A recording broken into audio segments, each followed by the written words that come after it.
People with mental disorders, what would you like people to understand better about your condition? OCD isn't a quirk, and you wanting your counters nice and neat isn't a symptom. Constant thoughts that I can't stop and cause a lot of distress are the problem. My house is a dang mess and I really don't care. But needing to say goodnight to my pets in a certain order because they might die if I don't is an issue. Also having distressing and disturbing thoughts that pop up randomly, such as sexual, violent or grotesque thoughts that are not my thoughts and don't align with my beliefs or values. It's not quirky. The only thing relatively quirky is when I twitch or shake my head to erase the thought like an Etch-a-Sketch. ADHD isn't just an outward hyperactivity behavior. It is affected by a delay in neurological growth. It is a neurological disability with a wide spectrum of symptoms and presentations. There are calm people with ADHD, but it can present itself differently.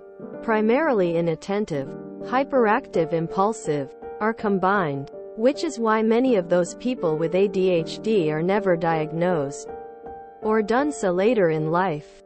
Inside, your mind is going all the time. You can't think about nothing, or you can't try to think about the blackness when you try to sleep. It affects every conversation, every project and piece of schoolwork or chore at home.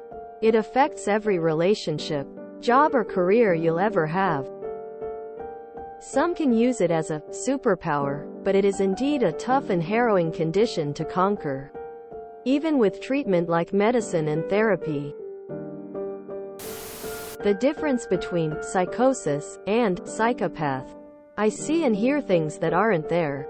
I don't have daydreams about putting you in a microwave. Learn the difference.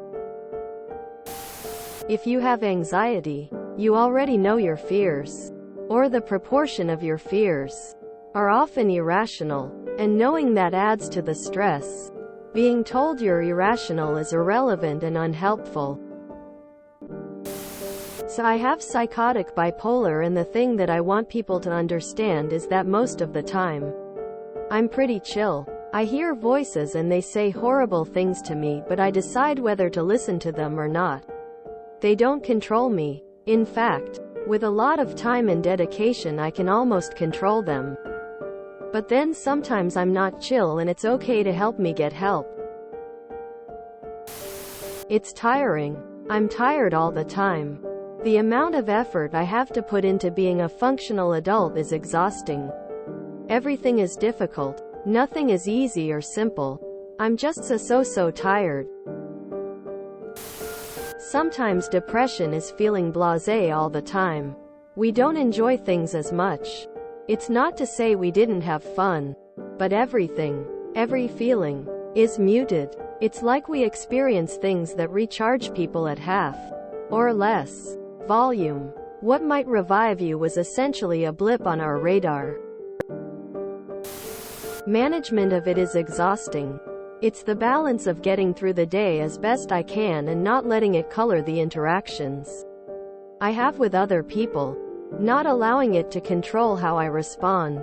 It affects so many little things that I do, and it feels impossible to get that across to others that are neurotypical.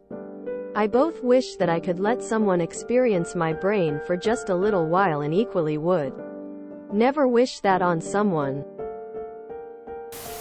That having my routine broken causes a massive amount of stress and fear, so I tend to respond poorly to tense situations because my brain can't connect with others. Great that they find stress relief with others. I find it with my video games, and I can't take that with me, so smoking is how I handle an overwhelming amount of it. Not a great method, but it works for now. Certain folks in my family get so frustrated when I have to call off something because I'm having a bad day mentally. I don't want to miss fun thing either. But I have had this my entire life, and I know when I can push through it and when I absolutely cannot. I hate it as much as they do. That every time I am angry or upset, it's not just my insert relevant mental illness here. Quote, "Sometimes I have every right and reason to be furious or in tears. Just like anyone else does. And brushing off my emotions as a symptom is hurtful and damaging." PTSD isn't like what you see in the movies. You don't literally think you're back in time and you're hallucinating. You just have the same sensations as if you were. For me, I sometimes feel like I'm being hit over and over. It doesn't actually feel like someone is hitting me, but my body and brain respond in the same way they did when I was a child. I logically know I'm not in danger and that no is hurting me. But I still need to go through the motions because my base brain is convinced otherwise. That I don't fully understand it myself. But getting advice from a mentally healthy person who has no understanding of it is frustratingly useless. Parents. ADHD and other disorders are not a negative reflection on you as a parent. You don't have the bad kid, who gets in trouble all the time. You have a kid with a health condition that makes their life harder, that needs diagnosis and treatment. Nobody would think of their kid as an embarrassment for having asthma or poor eyesight or diabetes. Get your head out of the sand and your ego out of your kid's health. I can't just cheer up that mental illnesses are illnesses just like physical illnesses. I have a chronic disease and I depend on medications to live. Just because it's invisible doesn't mean it isn't debilitating, and I definitely didn't choose it. I have to deal with my bipolar disorder every day for the rest of my life. Also, no one would ever say, "Wow, I'm so diabetic right now." So please don't say things like, "Wow, I'm so bipolar right now." Illnesses are not emotions. Don't tell me I should just do X. My mind won't let me just do X. Short-term memory can be a struggle for ADHD.